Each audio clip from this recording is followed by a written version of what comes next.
जो हमारे समाज के लोगों को ही फंडिंग करके और माध्यम से उस तरह से आगे बढ़ा रहे हैं ताकि जो बहुजनों को इज्जत मान सम्मान मिला है वह उससे वंचित हो जाए। अब वास्तव में देखिए, जब तक बहुजन समाज के लोग एक जगह नहीं होंगे तो मान के चलिए हम लोग अपने अधिकारों से दूर जाएंगे। बेटा शांत हो जाइए। और साथ ही बता दें, भगवान बुद्ध के बारे में गुरुजी ने बहुत बढ़िया बताया।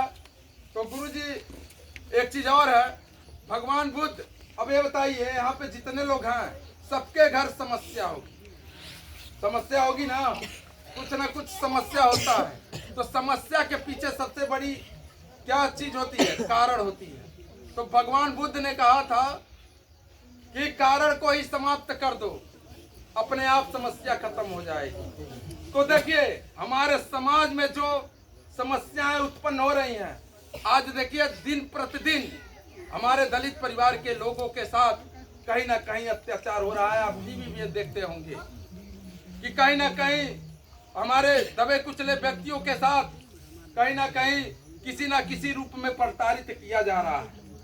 तो आखिर क्यों किया जा रहा है? क्योंकि यह शासन सत्ता हमारे हाथ में नहीं है।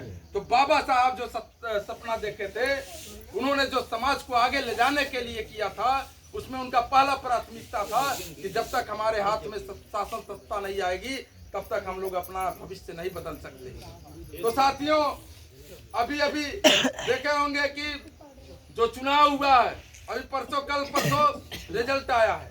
तो साथियों, इसमें बता दीजिए बहुजन का नाम कहाँ आया? कहीं नहीं आया। तो इससे यह स्पष्ट होता है कि जो विरोधी, जो मनवादी विचारधारा के लोग हैं, वह जहर हमारे समाज के अंदर घोल चुके हैं।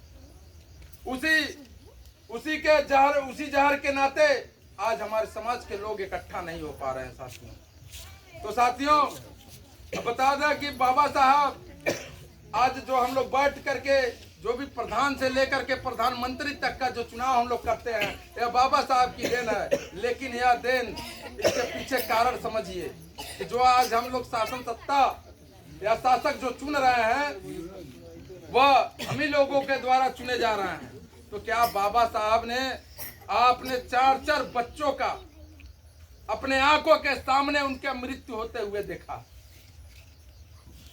अब सोच लीजिए, एक तो ऐसा था कि बाबा साहब का सबसे प्रिय पुत्र राजरतन अंबेडकर, सबसे प्रिय पुत्र राजरतन अंबेडकर, जिसको बाबा साहब चाहते थे कि वो आने वाले भविष्य में हमारे देश का शासक बनेगा और समाज को नई ऊंचाइयों तक ले जाएगा।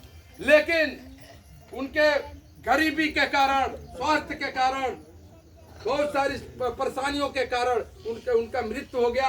और मृत्यु 100 जो पड़ा था, उसी दिन बाबा साहब को जाना था समाज गोलमेज सम्मेलन में समाज को वोट का अधिकार दिलाने के लिए। यदि देखिए, वहीं पे लाश पड़ी हुई है, लेकिन बाबा साहब वहां पे पहुंचे और लाश जो पड़ी है उस पे कफन तक का उनके पास व्यवस्था नहीं था। उसके बाद वहां से बाबा साहब उठ करके कहे कि यदि आज हम अपने बेटे को देखते हैं, बहुत लोग चढ़ाने वाले होते हैं, नहीं होते हैं, करे रहने दीजिए, छोड़िए, मत जाइए, ये है। तो उन्होंने उस समय कहा कि यदि आज हम यहाँ पे रुक जाते हैं, एक अम्बेडकर को खोते हैं, तो आने वाले समय में हमारे हजारों अम्बेडकर पैदा होंगे। इस